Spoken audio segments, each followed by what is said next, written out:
ayibahluphile ngoba unolizwe ngizothandaza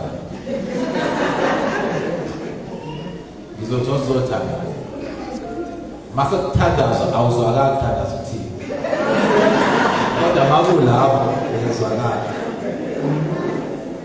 ngimthisi ukuthi makuthandaza unolizwe thandaza uzwakala isikhulu bazayicela senezwini lenkosi ngesonto elizayo ngiyacela ngoba mhlawumbe ngeke ngisalithola ithuba lokukhuluma nani namhlanje ngesonto elizayo ngiyacela woza nabangani bakho woza nomuntu ngesonto elizayo sobe sinobishop TL Maphumulo from Lamontville ebandleni lakithi laseLamontville uzobe khona uzobe la ngiyacela bring a friend hallelujah woza nomuntu ungezwe woza nomuntu ucela senezwini lenkosi baba mfundisi umalunga ngiyacela sishayele izandla bazalwane sishayele kuNkulunkulu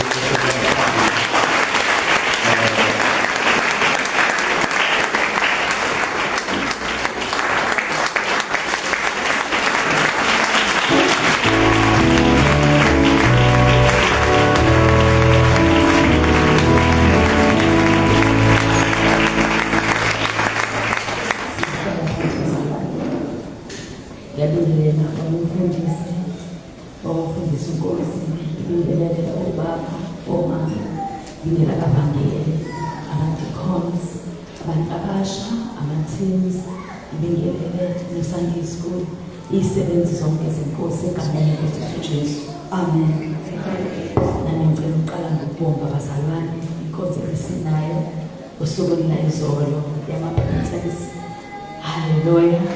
Bekumnandi kakhulu siyabonga abazali abadidelile abantwana ukuthi beze sizokhonza uNkulunkulu. Amen.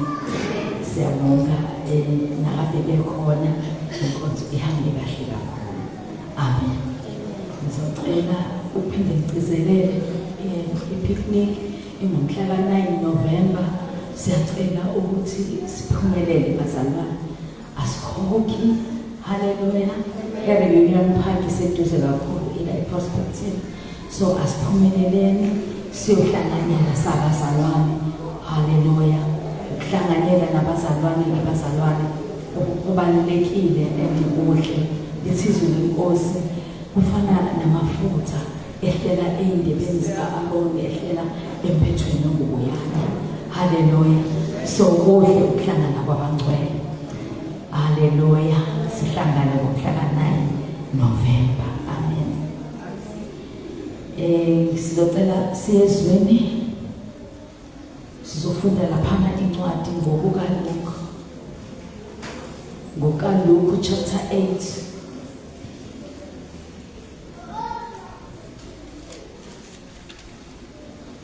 Ngizocela siqale ukufunda verse 26.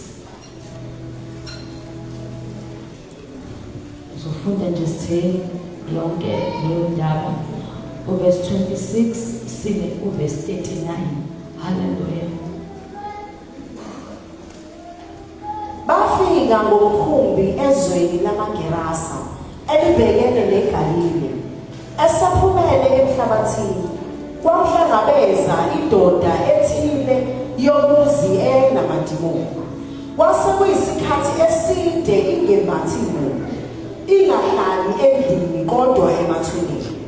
Isimbona uJesu yadazuluka, yawa phansi phambi kwakhe, yathi ngezwi elikhulu, "Nginomsebenzi muni nawe Jesu, Ndodana kaNkulunkulu oPhezukonke. Ngiyakuncenga ungangihluphi." Ngokuba wayala umoya ogcolile ukuba aphume kulowo muntu. Ngokuba wayesembambe kaningi walindwa eboshwe ngawozankosi nangamaketana ezinyawo. Kepha wathi eseqabule izibopho waqhutshelwa yidimoni ehlane. UJesu wambiza wathi, "Ungubani igama lakho?" Wathi, "uLegiyona," ngokuba amadimoni amaningi ayengene kuwo. Amcenga ukuba angawayali ukuya kwalasha. Kwakukhona lapho umhlambi wezingulube eziningi zikabile entabeni. Amcenga wamcela ukuba awavumele angene kuzo. Wawavumela.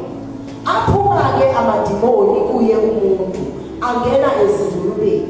Umhlambi waguludela eweni, waphonseka olwandle waminza. Kwathi ababezalusa bebona okwenzekileyo, babaleka, bakubika emzini nasemaphandleni. Khona baphuma ukuyobona okwenzekileyo. Bafika kuJesu, bamfumanisa umuntu okuphume kuye amadimoni ehlezi ngasezinyaweni zikaJesu embethe, esangulukile, bashawa luvalo. Ababekubonile babatshela ukuthi usinde kanjani owayekhwelwe ngamadimoni. Abantu bonke bakulelo zwe lamaGerasa bamcela ukuba amuke kubo, ngokuba babephethwe ngokwesaba okukhulu. Yena wayesengena emkhunjini, waphindela emuva. Kepha indoda okuphume kuyo amadimoni yamnxusa ukuba ibe nayo, kodwa wayibukisa ethi, buyela ekhaya ulande ukuthi kungakanani uNkulunkulu akwenzele khona. Wamuka elanda emzini wonke ngokuthi kungakanani abekwenzelwe nguye uJesu. Izwi lakho liyaphila, izwi lakho lithembekile, izwi lakho limbolo uqobo. Khuluma ngalo namanje Baba, siyaxosa in Jesus mighty name. Amen. Ngiyathanda bazalwane sibuke le ndaba namhlanje nje kancane, indaba yalo umuntu wesilisa owayekhwele ngamadimoni. Haleluya. Into engiyiqaphele kule ndaba ukuthi indawo nendawo inamadimoni ayo. Indawo nendawo inamadimoni ayo. And lamadimoni ngendlela asebenza ngayo enza ukuthi abantu babe comfortable ukuhlala nawo. Bayawa embrace amadimoni asendaweni abahlala kuyona. Uma ngabe ukhumbula nje nawe kahle, kunezinto ezithize eziba yimkhuba ejwayelekile nje endaweni ohlala ngakuyona. Akekho futhi osuke nenkinga yaleyo nto leyo. Umuntu onenkinga umuntu osuke efika. Haleluya. Kodwa mina nisuke nihleli nje into yakhona into engenasimanga. Amadimoni aneyindawo asezakhele khona ukuthi thina sabala. Uma ngabe uyibuka le ndaba, ngiyayithanda ukubheka ivesi elingaphezulu, uthola ukuthi uJesu la uphuma ezweni lakubo uya ezweni laseGerasa, uthi siwelele ngaphesheya, etshela abafundi bakhe. Uma ngabe fika la bahlangana nale ndoda ekhulwa ngamadimoni. Uma ngabe esewuqedile umsebenzi, abantu baseGerasa bethi cha thina siyakubonga, hamba kule ndawo. uJesu ubuyela emkhumbini, ubuyela ezweni lakubo. So into engiyiqaphelayo la kusho ukuthi kahle kahle bekuwusuku lokusindiswa kwale ndoda. Haleluya. Bekuwusuku lokusindiswa kwale ndoda. uJesu uyakwenza-ke ukuthi akwenze ube umuntu ospecial, ube ne-special appointment naye. Abantu kwesinye isikhathi vele bona ngoba bakujwayele, basijwayele isimo sakho, abayiboni into engalunga kuwena. Kodwa uJesu uyakwazi ukwenza i-special appointment with you. uJesu bazalwana kanade muntu. uJesu every soul matters. It doesn't matter ukuthi thina simbuka umuntu simdelele, simbuke umuntu siconclude ngempilo yakhe, kodwa uJesu ubalulekile. Isimo okusona uJesu angakhipha kusona. Asikho isimo esinzima kuJesu. Asikho isimo uJesu angikakwazi ukusixazulula. Futhi uJesu ngeke ahluleke wena. Le ndoda uma ngabe ufunda indaba yayo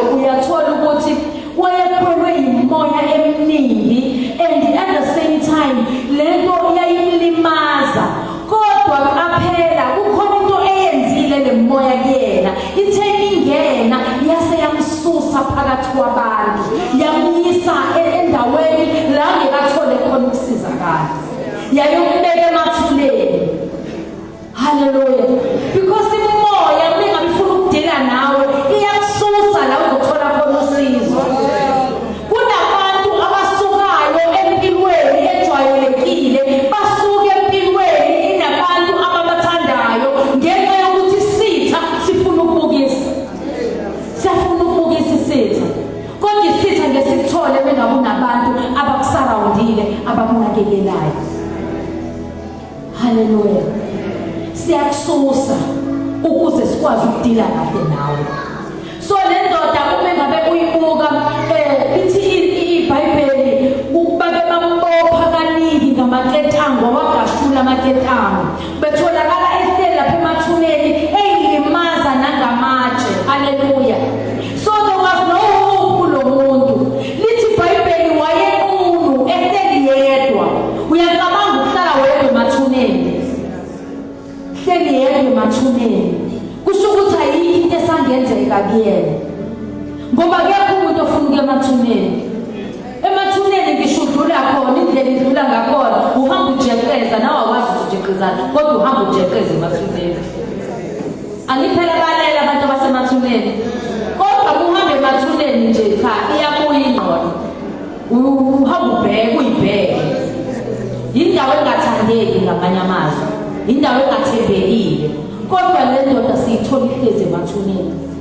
Uma ngabe uJesu akwazi ukufinyelela endodeni ehlezi emathuneni, yini into angahluleka kuyona kuwena? Yini into angahluleka kuyona kuwena? So le ndoda isusiwe phakathi kwabantu, yazama ukusizwa, bahluleka yiyona, yahamba yayohlala emathuneni idonswa umoya. Lithi iBhayibheli wayegcwele imoya, wayegcwele amadimoni. Uma ngabe uza uJesu ukuthi ungubani igama lakho, uthi ngikulegiyoni ngokuba maningi amadimoni ayingenile kuyena. And uma ngabe lamadimoni ewakhipha uJesu athi sicela kodwa ukuthi nje ungasisusi kule ndawo. Ungasisusi kule ndawo. Bazalwane, we need to be very careful. Akhona amadimoni endaweni esihleli kuzona. And uma ngabe singanakile lamadimoni uJesu uzofika ezomrescueisha omunye. Kodwa thina ngoba si-comfortable and siyawa embrace, kungenzeka lamadimoni mengabe ngafune kona uzohamba bese ayangena nathina. Phela idimoni uma ngabe indawo i-favorable, idimoni lizongena.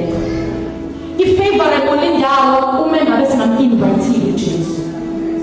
Ukubheka labantu bale ndawo uma ngabe sebezwe indaba ukuthi indoda elitele emathuneni isisizakele isisambulukile hayi ngozali nizoyibona bayafika bayayibuka yonke lento bathi hayi sicela nje sihambeni kule ndawo.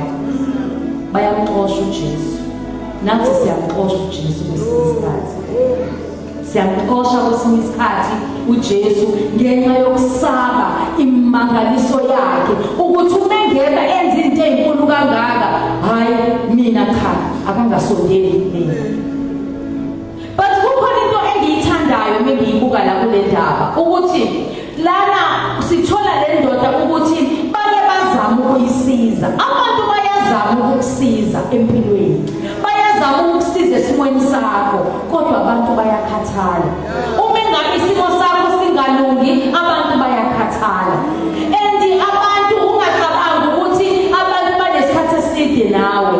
Abantu basho manje ukuthi cha thina nathi sinezinye izinto ezisoccupied. So labantu bazamile ukumsiza, babona ukuthi akasizakali, baphuma kuyena. Njengoba beke bephume nakuthina. Kodwa into engiyithandayo ukuthi uJesu umefika umsindisa ngopheleleyo. Simbone kele inyaweni zikaJesu, simbone segqokile. Hallelujah. Uma befika abantu bendawo bathi cha thina besimthanda eyinesimo kade eyisona. Njengoba wena usumlungisile thina ke kasangeni le ndaba. Sicela nje ukuthi uhambe. Yona ndlela ngiyi-understanda ngayo ukuthi uma bemxosha uJesu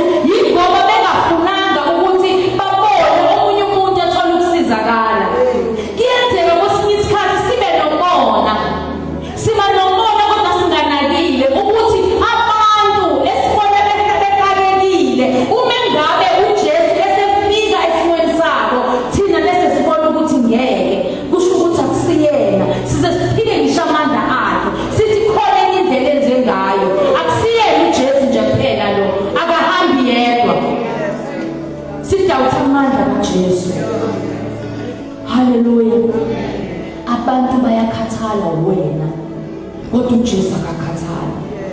Hallelujah. And ungacabanga ukuthi laba abahamba bayosho indaba mhlawumbe kukhona ku-wrong. Cha, bahambile bayosho ukuthi lo muntu obethele emathuneni kufikile indoda yafike yamsindisa. Iy'ngulube zabaleka ngoba kungena amadimoni zahamba zayophosekelwana. Hallelujah. Bayafika isimanga esingaka. Uma engakufunda kwamanye amavangeli uthola ukuthi iy'ngulube bayibalela ku-2,000. Abantu umoya eminingi kangaka. Umoya engene kulo muntu. Imingena kulezi iy'ngulube ziyabaleka zophosekelwane. Bayafika labantu bayambuka, babuka yonke lento bathi no. Thina ngesikwazi ukuyimela lento. Hallelujah. Ngoba abantu abangalitholanga uthando kaNkulunkulu abaluzwa. Hallelujah. Abaluzwa njengawe. Umuntu obengayixoxa kahle le ndaba bengaba wena. Hallelujah. uJesu uyayibona lento ukuthi okay laba bahambile bayinikeza report but report ayamkelekanga. That is why we reject uJesu. uJesu sethuma yona le ndoda. Uthuma yona indoda eyayikholwa ngamadimoni. Uthi hamba uyotshela abangani bakho ukuthi kubangakanani inkosi ekwenzele khona. Ngikhumbula ngelinye ilanga owesifazane waseSamariya. Ngoba kwesinye isikhathi kubheka ukuthi imessage iza ngobani. Kungenzeka ukuthi umuntu omnikeza imessage akakunikezanga into ephelele. Akakunikezanga imessage convincingly. Yikho kumele kwesinye isikhathi uthola ukuthi le ndaba ayikwazi ukufinyelela ngendlela efanele. Owesifazane waseSamariya uyagijima utshela abantu uthi wozani nimbone ongitshele konke engike ngakwenza. Abantu nangempela bayagijima befika kuJesu bafike bambone bamlalele bese behlala naye bathi hlala nathi Nkosi. Hallelujah. Ngoba kuya ngokuthi indawo izwe ngobani.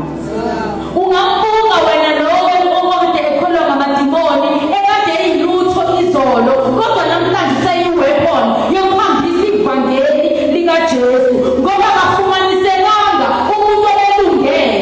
Hallelujah. Abantu ade bekhona bebebukeka be-right in their mind, be-right in their physical appearance kodwa bengalungele ukuhambisa iy'ndaba zikaNkulunkulu. Kwadingeka umuntu odelelekile. Isimo sakho uNkulunkulu angashintsha. And meseshintshile udinga wena ukuthi uhambise indaba positive reports ebantwini. Siyeke lento bazalwane ukuthi bengabe sesikhuluma nabantu uNkulunkulu esesikiphile ezimweni bese sithi nje ukuzama. Uzamani. Ayikho into izabile kodwa bekungumusa kaNkulunkulu. Hallelujah. Yasetshenziswa indoda eyayikholwe ngamadimoni. Isimo sakho asipheli ngokuthi wena ubukeka usuphelelwe yithemba kangakanani. Vele isitha uma sifikele ukuzogweba ukubhubhisa nokulala. Isitha uma sifikele umsebenzi othile empilweni yakho. As long as usaphila lisakhona ithemba. Limsusile lo wesilisa lamisa emathuneni ukuze likwazi ukumdestroya kade but unknowingly icebo likaNkulunkulu lingevinjwa. Nangeyakho impilo namhlanje ifuna ukusho njalo. Icebo likaNkulunkulu lingevinjwa. Akho umuntu onamandla okulivimba icebo likaNkulunkulu. Okwakho mvumele uJesu enze umsebenzi opheleleyo. Hallelujah. Isitha siyafika empilweni zethu sizothatha ijoy. Sithatha ijoy.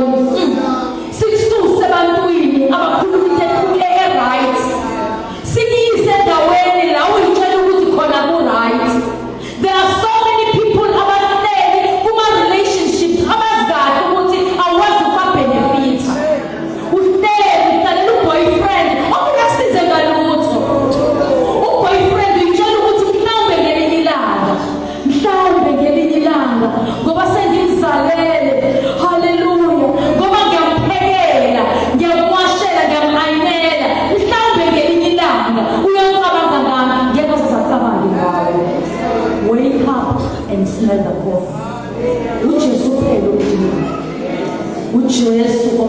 esiphelayo.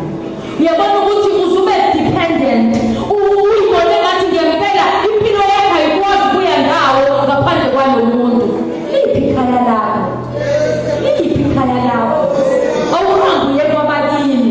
Ubone ukuthi abakini bebengeke xa bayikhulume into esile kuwena. Hallelujah. Ngoba mhlambe kwesinye isikhathi awukwazi ukuphuma kule relationship ngoba uwazi ukuthi uzoyaka. Hamba uye kini.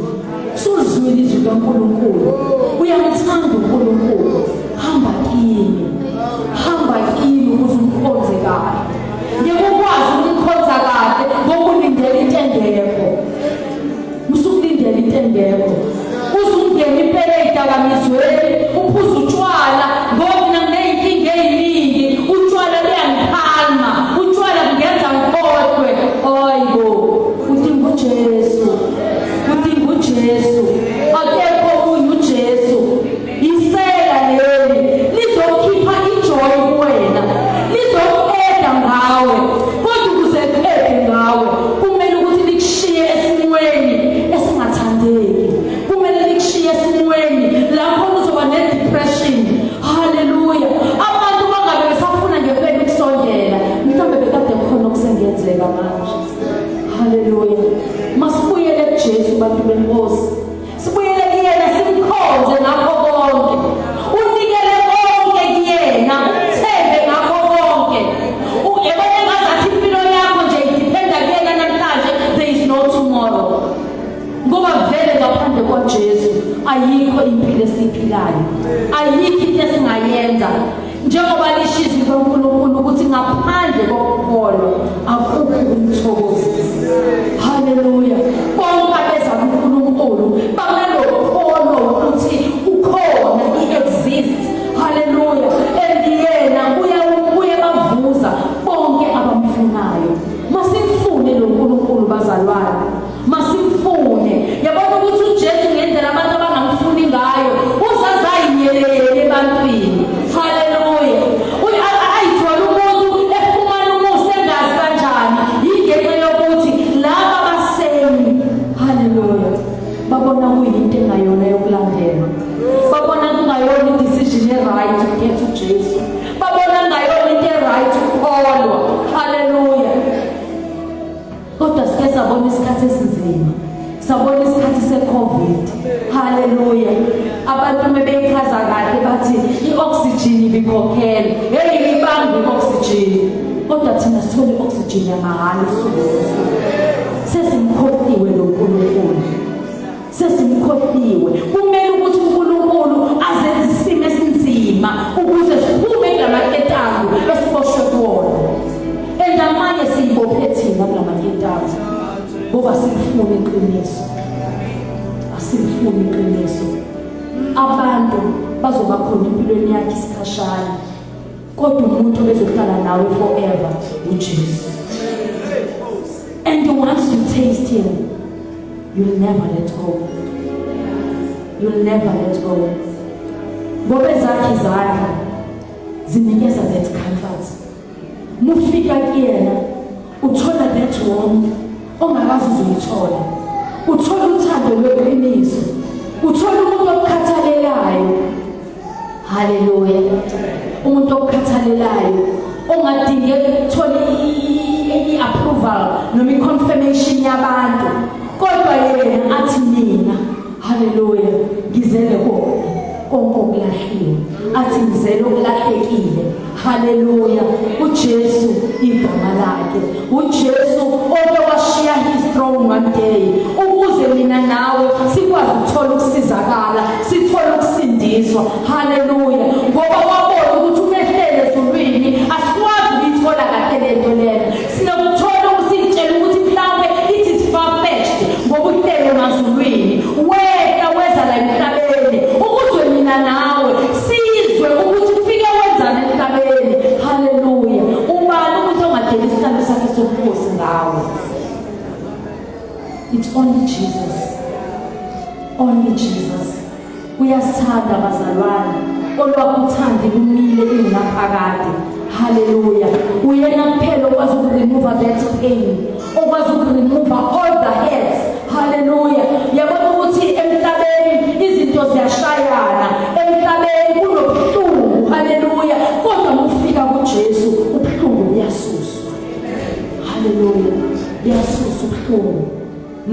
ekuthiwa umuntu uyitshela ukuthi kuyiyona yonke into empilweni yakho, kodwa ngicela ukutshela namhlanje ukuthi umuntu okwakhe kuyaphela, okaJesu aphela.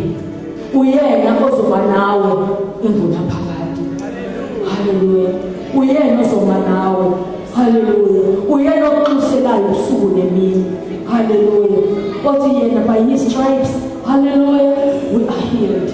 Haleluya. Kuyenzeka kokunye uthola ukuthi abantu abasakufuni, usuyabanukela ngendlela osugule ngayo, uyagula awusindi. Haleluya. Uloku imkhuleko kubo, bona bazokhathala wena, kodwa umuntu ozokunikeza ihealing uJesu. Kubalulekile fika kuJesu ungadlali. Haleluya. Fika kuJesu ungadlali. Asekho isikhathi sokudlala bazalwane. Asekho isikhathi. Jesus is coming back, bazalwane. He is coming back. Yabona ukuthi nje we might not know the hour, we might not know the day, but he is definitely coming back. He is coming back sooner than we think. Hallelujah. Uyabuya uzokufika unjani. Uzokufika unjani. Esimweni isona uJesu uzojabula yena kufika kusona. Hallelujah. Hallelujah. uJesu bazalwane uzele thina, uzele ukuthi sithole ukuphila okunaphakade. Let us not waste our time bazalwane. Asingasi waste isikhathi, ngoba isikhathi bazalwane is precious, and isikhathi si against us bazalwane. Ziningi kakhulu izinto eseyikhulunyiwe, ziningi kakhulu izinto esizibonile, kodwa kukodwa manje okhona okuzayo. Kuzwa bazalwane indumezulu yethu. Hallelujah. Lizothathwa ibandla kaNkulunkulu. Kungabe wena uzosala noma ngabe uzohamba yena. Hallelujah. Kodwa ngiyacabanga ukuthi uma ngabusazi isikhathi esizayo sama trials and tribulations, angeke uzokufuna ukusala. Hallelujah. Masibuyele kuJesu. uJesu sayivulile izandla zakhe. Kusayisikhathi somusa. Hallelujah. Masibuyele kuye ngoba yena uyasithanda and yena bazalwane. Hallelujah. Lokuthando lumile, alikhokhelwa mali. We don't owe him anything. Uma ngabe nje sesinikele kuyena, yena bazalwane, he does the rest. Hallelujah. He takes care of everything. Oyibona wena ukuthi uyashota ngayo. Hallelujah. Kuyenzeka kwesinye isikhathi athi omunye ngeke mina ngize ngikwazi ukumkhonza noNkulunkulu ngoba abazali bami babonile bemkhonza kodwa bazange baze babe nalutho. Akushiwo ukuthi size ekholweni ngoba sifuna ukuceba abazalwane, kodwa sizele ukuthi kuzohlengwa ukuphila kwethu. Haleluya. Sizele ukuzohlengwa kokuphila kwethu. Mase kuhlengiwe ukuphila kwethu, uNkulunkulu abone ukuthi angasibusisa ngakho, angasibusisa ngakho. But you must get your priorities very straight. Musukuza ku salvation ngoba uthi ulindele ukuzonqaka khona ozoyinqaka lana. Nqakubusa kaNkulunkulu okuphila ukuphila.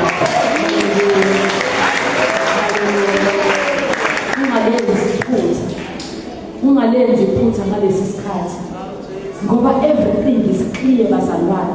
It's just crystal clear ukuthi isikhathi siphila kusona asifani nesikhathi esidlulile. Isikhathi lesi ekumele ukuthi ngempela sibuyele kuNkulunkulu nokholwayo akabheka indlela emkholwa ngayo uNkulunkulu ukuthi ngabe usamthokozisa uNkulunkulu. Akusizi ukuthi ubalo esibalweni kodwa abantu ekhaya ezulwini gama lakho selisusiwe emabhukwini okuphila. Hallelujah. Gama kumele ukuthi libhalwe encwadini yokuphila. Hallelujah. Bese uyafakazela ngempilo yakho. Hallelujah. Asihambe bazalwane sibatshela abantu ukuthi abaphenduke ngoba isikhathi sesiphelile. Isikhathi sokuphenduka sibuyele kuNkulunkulu ngoba uNkulunkulu une-purpose ngeimpilo zethu. Hallelujah.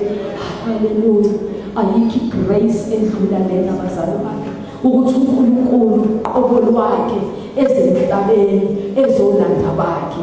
Hallelujah. Ukufakile esibalweni kukuwena ukuthi uyamvuma noma umvumi yini, kodwa mina ukube kunguwe bekade ngizokhetha ukuphila okunaphakade ngoba kuloko kuphila akusabe khona ukukhala, akusayibakhona ukuhlupheka, akusayibakhona ubuhlungu. Haleluya. Ubuhlungu esibuzwayo ungobesikhashana, abunakulinganiswa nenkazimulo kaNkulunkulu eyakwambulo. Haleluya. Ngoba uma ngabe senzeka isisanganeno, uNkulunkulu has got great reward for us. uNkulunkulu ayibusise.